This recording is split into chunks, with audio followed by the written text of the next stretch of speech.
হাসিনা, একবার হাদির জানাজার উপস্থিতির দিকে তাকাও, দেখো লাখো মানুষের ঢল, নিঃশব্দ কান্না, হৃদয়ের গভীর থেকে উঠে আসা ভালোবাসা, আর তুমি মরলে পুরো দেশের সব দোকানের মিষ্টি শেষ হয়ে যাবে, এমন কঠোর মন্তব্য করলেন ঢাকা বিশ্ববিদ্যালয়ের কবি জসিমউদ্দিন হল ছাত্রদলের আহ্বায়ক শেখ তানবীর বারী হামিম। 20 ডিসেম্বর হাদির জানাজা সমাপ্ত হওয়ার পরপরই নিজের ভেরিফাইড ফেসবুক পোস্টে এসব কথা বলেন তিনি।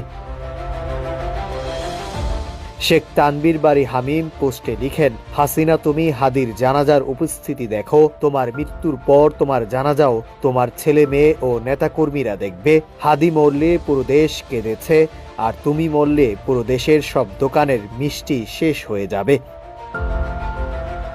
শেখ তানবীর বারী হামিমের তার পোস্টে শরীফ ওসমান হাদি বেঁচে থাকাকালে সবসময় মানুষের পাশে ছিলেন, অন্যায়ের বিরুদ্ধে কথা বলেছেন এবং মানুষের জন্য নিজের জীবন উৎসর্গ করেছেন।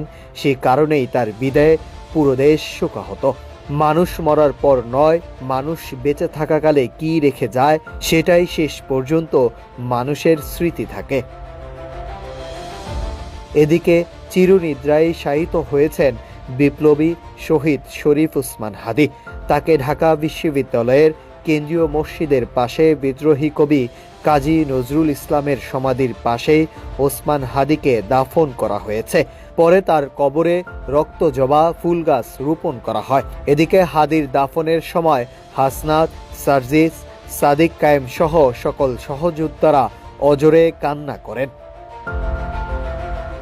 অন্যদিকে ওসমান হাদির জানাজার আগে প্রধান উপদেষ্টা তার বক্তব্যে বলেন, ওসমান হাদি, তুমি নির্বাচনে অংশ নিতে চেয়েছিলে। নির্বাচনের যে প্রক্রিয়া হাদি আমাদের শিখিয়ে গেছেন, সেই প্রক্রিয়া যেন আমরা সবাই মিলে গ্রহণ করি। কিভাবে প্রচারণা চালাতে হয়, কিভাবে মানুষের কাছে যেতে হয়, সব কিছুর শিক্ষা তুমি দিয়ে গেছো। তিনি আরো বলেন, হাদি কোথাও হারিয়ে যাবে না, কোনোদিন তোমাকে কেউ ভুলতে পারবে না। তোমাকে আমরা আল্লাহর কাছে আমানত রেখে গেলাম। আমরা সব সময় তোমার আদর্শ ধারণ করে জাতির অগ্রগতির পথে চলতে থাকব।